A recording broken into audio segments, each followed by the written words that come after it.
Hello bachcho, let's see question. Two identical objects each of radius capital R and mass m1 and m2 are suspended using two strings of equal length L.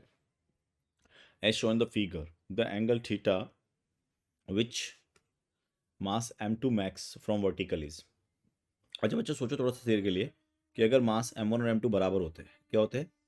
m1 और m2 बराबर होते हैं। अगर m1 और m2 बराबर होते हैं तो क्या सिचुएशन ये बनती है आपकी, ये होती है सिचुएशन। तो एंगल थीटा बहुत आसानी से कैलकुलेट कर लेते हैं हम, r by l. Sine theta क्या होता है? आर बाई एल हो जाता। अब लेकिन हो क्या रहा है कि कोई ना कोई एक ज़्यादा एक छोटा, मान लो m1 बड़ा है और m2 छोटा है। तो अगर m1 बड़ा है तो कुछ सिचुएशन ये बनेगी अब इसकी सिचुएशन ये बनेगी, मान लो ये m1 हो गया और ये थोड़ा m2 हो गया। इसका मतलब m1 थोड़ा सा नीचे आएगा और m2 थोड़ा ऊपर जाएगा, ठीक है। और ये स्ट्रिंग्स हो गई कुछ इस तरह से, और ये हो गया इनकी दोनों के सेंटर्स को मिलाने वाली लाइन, ये। अब हमें एंगल चाहिए ये वाला, ये एंगल वर्टिकल ये होगा कुछ इस तरह से, और ये जो वर्टिकल पे आएगा वो सेंटर ऑफ मास आ जाएगा। क्यों? क्योंकि अगर आप ढंग से सोचोगे तो आपको ये बात तो पक्का पता है कि ये बॉडी इक्विलिब्रियम में है। अब इक्विलिब्रियम में कब होगी बॉडी? जब ना तो वो घूम पाए और ना वो चल पाए। ऐसा कब होगा? जब घूम नहीं पाएगी।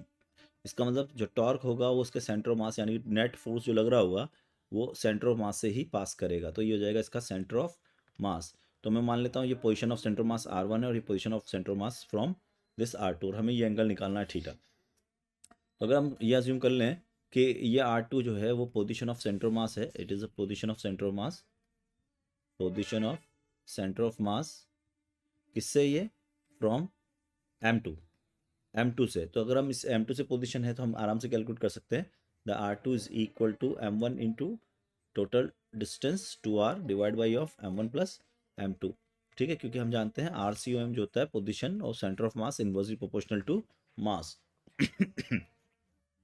तो R2 आ गया। अब R2 आ गया, हमें क्या निकालना है?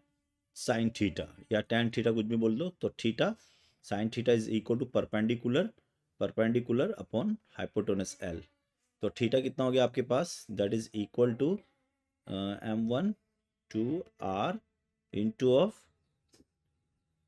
Upon of M1 plus M2 and capital L.